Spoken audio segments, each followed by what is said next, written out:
Hello there everybody, this is Graham, also known as the Collector75. Welcome to another Transformers Masterpiece review. As you can see for this one, I'm doing my Masterpiece cassettes that I have. Now, these are, as far as I know, the only official Masterpiece cassettes that they have actually released, but obviously there's a few third parties that have done a few, most namely we have this one here. This is Haymaker. This is like KFC's version of Overkill, and there's a few others and everything like that. But these are the Takara Hasbro official cassettes, and if you want my opinion, these are actually pretty good. Well, they go from pretty good down to okay-ish. But we'll come to those. Right, we're going to start off with probably one of the best ones, which is this is Buzzsaw and LASERBEAK. Now, these cassettes are exactly the same size as their G1 counterparts, which is pretty cool because you can then, well, when these first came out, I think we only had LASERBEAK, so in your Masterpiece Soundwave you could fit your G1 Rumble, Ravage and what have you. Bit strange, but they did that. From my opinion, I think they should have made them just slightly bigger, just forcing you to buy Masterpiece cassettes, you know, but there we go, that's what they did. So anyway, so here we have LASERBEAK and Buzzsaw.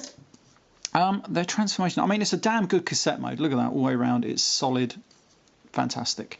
Not really many complaints other than the sticker that I put in the middle is from a Repro label set that I found, just to give it so it's got the spools in the middle, because this on all the cassettes is just black blank space, which I thought was a little bit of a cop out if you ask me. I mean, I put the extra Decepticon insignia on it there. I believe it came with those ones on the bottom there for the wings. That's fantastic. Anyway, right, we're going to transform this now. It's essentially it's complex, but once you know what you're doing, it is so easy. So we start off here, just fold out these wings. I'll say that, and then I'll forget exactly what I'm bloody doing. So then we rotate these bits up here. These are kind of the mortar cannons. But before we do that, we need to get this head out. I forgot. Because I put that sticker on these now, there was a little tab that you push just to push the head out. But as soon as I've covered that over now, I've just got to use my scalpel here just to prise his head out without scratching it. And then when you get that out, you can get his head out and then flip these mortar cannons into place, like so. And then they cover up that nasty looking hole as well, which is always handy. Then you flip these little tail fins up. Now, when I first got this, these were very, very tight. And in fact, they're still bloody tight. There we go, so you've got to be careful with them, so you don't want to snap them or anything, and then you just sort of like, I don't think I've got that exactly right. It'll do. Right, so anyway, once you've done that, you just come to the back here, rotate the feet around, and down. And then that is pretty much it, just rotate these wings back, and that gives you LASERBEAK in his bird, robot mode, whatever you want to call it, and this is just amazing. This is just how he looked in the cartoon. Now that, for me, is absolutely brilliant. I mean, you can't go wrong with that. One minor nitpickle, whether it is or not, is obviously that in the old G1 toys, these mortar cannons were all chromed, like silver chrome. Obviously, these are just silver paint. Probably the silver paint looks better, but it would have been nice, especially when it's in cassette mode. That would have stood out a mile, I suppose. But other than that, he is really, really good. I'm going to put him over there. I'm going to transform Buzzsaw in a minute off screen. We're just going to concentrate on these cassettes for a minute. We're going to go next with RATBAT. RATBAT was a cassette that we got with Sound Blaster, but there is a knockoff floating around of him now, so you don't have to spend all that money on Sound Blaster just to get your RATBAT. Again, another solid toy. This toy is not as good as LASERBEAK in my opinion for one reason, which I'll come to in a moment. It would have been nice if they'd have put like the Takara things that they used to have, or side A and B on these. There's hardly anything at all. That did wind me up slightly, just because it looks very plain and boring. I mean, these aren't actually supposed to be normal size cassettes. These were like the micro cassettes that you used to get in like dictaphones and what have you, which are exactly this size, which is pretty cool. Yeah, there's not much else to say about RATBAT there really, other than let's transform him. So we come to the back here, fold out these wings. He's got quite an ingenious transformation, if you want my opinion. We come around here, and then what do? We sort of like move these bits in. These are going to become his thrusters, mortar cannons, whatever they were called. Just pull his wings out slightly. Then you come to this bit around here, you get his head, and then this completely rotates all around the other side and flips onto there, giving him his little feet as well, which is pretty cool. And then we're almost there, in fact. We're just going to flip these bits up. These become little points on his wings. And then these bits, these thrusters rotate out. And I've probably forgotten a little bit, actually. We're going to rotate them round, like so. And then this whole section rotates just on this little pivot there, which can be, in my opinion, a little tight. There we go. And so then that just rotates around. Again, there was a little hole there for you to push this head out, I believe. But I've covered that over now. Right, so that is RATBAT in his bat mode. And it is pretty good. It is a pretty good bat mode. You cannot go wrong with it, apart from the fact that now you've got the cassette side showing on the robot mode. Whereas the old G1, well, nearly all the G1s, you had the cassette side and then it would use the opposite side for the robot mode or whatever, what it would show. But obviously now you've got his cassette. It's just a shame they just couldn't figure out something. Maybe they could have. They were either lazy, not enough money to produce it, or perhaps they couldn't. I don't know.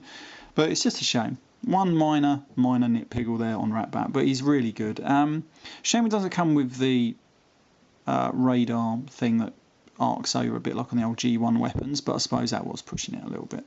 But it still looks amazing. I mean, it is a damn pretty good representation of how he looked on the cartoon. Let's put him over there. We're going to come to Ravage next. Now, Ravage is always sort of like many people's favourite, but unfortunately, this toy has its faults. I mean, it looks all right from that side. Again, I had to put the sticker on. This side, there's gaping holes. You can see the weapons there. It's a little bit of a mess. It's not a massive mess. It's nothing like that. This fella in cassette mode. That is, I don't even know what that is. Still, there we go. But it looks all right in robot mode. Yeah. So anyway, let's see if I can remember how to transform this. I transformed it the other day, and now I've probably forgotten. All these legs tab in. There we go. Let's just start pulling them out. Yeah, they tab in there. So let's free up that one. Let's free up this one. They can come down. Let's pull this head. I like the way that it forms the head. That is pretty cool. And I do like this. Now, if you don't know it's in there and you don't read the instructions, you're never going to know it. But I'm going to need probably this to get this out. It's a little bit fiddly. There is a small little joint in here giving him a nose. And there is actually a peg. And it feels like a gap just in the middle there. So then you can see his nose, which is pretty cool. I really do like that. I think that is actually really funny. Then we come to the back section. Just rotate these around, giving him his hind legs. Rotate these bits down, giving him his, oh my god, what were they? I can't remember. Heat-seeking missiles. And then I've forgotten to get his little tail out. That's tucked away in there somewhere. Where's my scalpel again? I didn't realise I'd be using it this much. It's because these things are so small and fiddly. Anyway, so that gives him his tail. Push them together. There are his hind legs. Then with these, we're just going to rotate them around. This rotates around. And then you can do whatever you want with that. That comes around like so. And then that gives us a Ravage in his Panther mode, whatever you want to call it, a Jaguar, depending on what continuity you're in. It's all right. Obviously, there is a Classics Ravage as well that isn't that bad either. This one, I think, probably just takes it for me. But it's not without its faults. I wish these weapons could have been bigger, or this little bit here, pull it out just to make the weapon more prominent. I think you can also, oh yeah, you can bend his head there, giving him his little stoop down look. I think that is damn cool. That is brilliant. I love on the box art as well. The boxes, unfortunately, are up in the loft. These are the Takara versions. I just think it's absolutely fantastic. Yeah, I think you can. You see, you can arch him there as well, in the middle of his body, as well. Stoop that down as well, giving him that hunched look. I think that just looks amazing. I just think that really does take it for me. That's probably how you meant to display him, actually. Yeah, I think that looks a lot better, doesn't it? Yeah, I think it's brilliant. Well, not brilliant. I think he's all right. He just could use a little bit of work for me. Now then, this guy is actually, I'm going to start with it. This guy, depending on who you are and what you prefer, Frenzy and Rumble. For me, this is always Rumble because the toy was always Rumble, and I think in a comic that I used to read back in the day, whenever he appeared in the comic, he was red as well, and the blue one was always Frenzy. So I stuck with that rather than the cartoon. Many people don't agree with me, but I don't care. That's just me. Right. So anyway, we're going to transform that one off screen. So this is, for me, this is Rumble. Now then, unfortunately they couldn't include all the weapons in this one like they did with the others, so we do have throwaway weapons, if you want to call them. But saying that, it is a very, very, very good cassette mode. I actually really like it. Now I do have my original G1 Rumble, and now you can see the difference. As you can see, they are pretty much the same size. It is hard. Yeah, I think they're almost pretty much. Could you put a Masterpiece thing? See, this is my original Soundwave that I got when I was 10 years old, by the way. You know, he's just probably about a millimetre. Oh no, he sort of does fit in there. He's very, very tight though. So he's probably like a millimetre too big. Anyway, so let's transform this guy. Now, I'm not overly keen on this, and I'll tell you why. He has an ingenious. Right, let's turn him around. It's these legs that wind me up a little bit. There's some joints in here that you've got to pull out, and they're all at zigzag angles, and then you've got to get them just at the right angle, so they look all right, especially when you're transforming it back into cassette mode. And for me, it is frustrating, especially because it looked like the other day I was going to break this peg there, which is a bit annoying. But his feet are now on ball joints, which makes him stand a little bit more, and he's got superposability. I like it. I really like it. Obviously, the old G1 doesn't have as long legs, but the arms are now much better because now they don't have a spring inside pushing them out in cassette mode, which was always annoying. So now they're just literally there. He's got a little hand you can tuck, well, fold out rather. So that's going to come out if I can get it out under there. And fold these round, and then his shoulders are all on ball joints and everything, giving him a great motion. Now, the only bit I'm not too keen on now is the head. I would have preferred maybe if the head was on a little notch and you to lift it up like that, maybe. Obviously that might have interfered with how this looks here. Same on the front if you just try and put it on the front. A spring again. You could have done a spring like was been done on many Transformers, even like, you know, for example, Generation 1. Is it not Nightbeat? Who's that other one? Getaway. You know, and that works really well. You could have done that without affecting the arms. But it's just this, because then what happens is you fold out his head like this, rotating it looks fine, and then he can look up and everything like that if you want him to. You know, that looks fine. It's just that on the back of his head, one, he's got a big hole there, and then he's just got a blue head on the back. Yeah, just a minor, for me, minor annoyance. Now then, I'm going to have to pause this here because my camera's now coming to the end of its memory just for the moment. It's a funny camera. I can only do 8 minutes and 20 seconds worth of HD video. What is all that about? Right, so anyway, so you've got him in his robot mode, and it is actually pretty cool. Now, he does have some weapons. Now then, you can have these ones. These are little guns. These are very much smaller than the old G1 weapons. You can put them in his hands. It does have a rotatable joint around. I think one is for his hands, the other is for his here, I think. Yeah, there we go. That fits in there, though, to be honest. I thought I got Frenzies in here over there, just using the normal little one, but there we go. Maybe that is too small. Let me try it. No, that's too small on that one, but I'm sure, I swear his one fits in. I haven't got that one. But never mind. There we go. That will go in there, and then that will hold them nicely on there.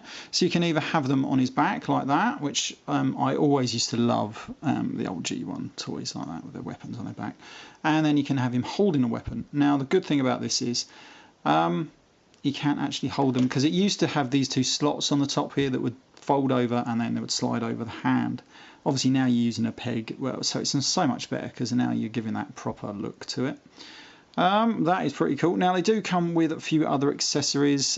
You fold his hands away, and they do come with their pile drivers, as you'd have seen a number of times in the old G1 cartoon. They both had them in Transformers the movie. I can't remember if they had them in any other cartoon. Oh, bloody hell, he's done a runaway. Right, so anyway, these are his pile drivers, and now they do fit on pretty well. I can't remember if there's a left and a right, but we're just going to try sticking one on and see how it looks. It sort of stays there, I don't know. Anyway, so then we're going to stick this one on this side and see how that one fits. If it falls off, and then they're probably on the wrong way around. Let's have a go with this one. Yeah, that seems like a bit of a better fit. Let's try this one. Yeah, kind of that seems a lot better. They don't stay perfectly, but now you can give him his pile drivers, and he looks pretty cool, if you ask me. The only dodgy thing is you can see the ball joint there. If I do a little bit of a close-up, and that is a fantastic head sculpt. Is it going to zoom in? Yeah, there we go. That is just amazing, if you want my opinion. Really, really good. Right, so what else have I forgotten to mention? I did forget to mention, obviously on Buzzsaw and LASERBEAK, you can have his little camera that he has in Transformers the movie. We just open that up and there it is, just in there. I don't know if he's going to zoom in on that. Bloody camera. Yeah, there we go. So that's, you know, pretty damn cool. I like that. I don't think you can pull it out anymore, but we're going to close that up. So honestly, some really, really good Masterpice cassettes. So let's just transform Rumble here quickly. This isn't a knockoff. This is actually my original G1. I've repaired it a few times. His leg used to break. So you can see now the difference. You can see these horrible joints here on the arms and everything. And then this funny head that he's got. They gave him a more animation style head than the old G1-esque head, which is kind of cool with the Masterpiece line, because sometimes they go for the toy look, or they go for the animation look, and they usually just go for which one looks best, I find. And to be honest, I preferred the animation sort of esque head, so that's probably what they went with. Same with LASERBEAK here. You know, yeah. So anyway, but then you can add them with these ones, and they don't look too bad. They're not perfect together, but I mean, this guy I thought should have been a bit more bigger and a bit more bulkier, but you're going to struggle to do that. You know, he's pretty cool. Let's get my scalpel out of the way there. Yeah, really, really good.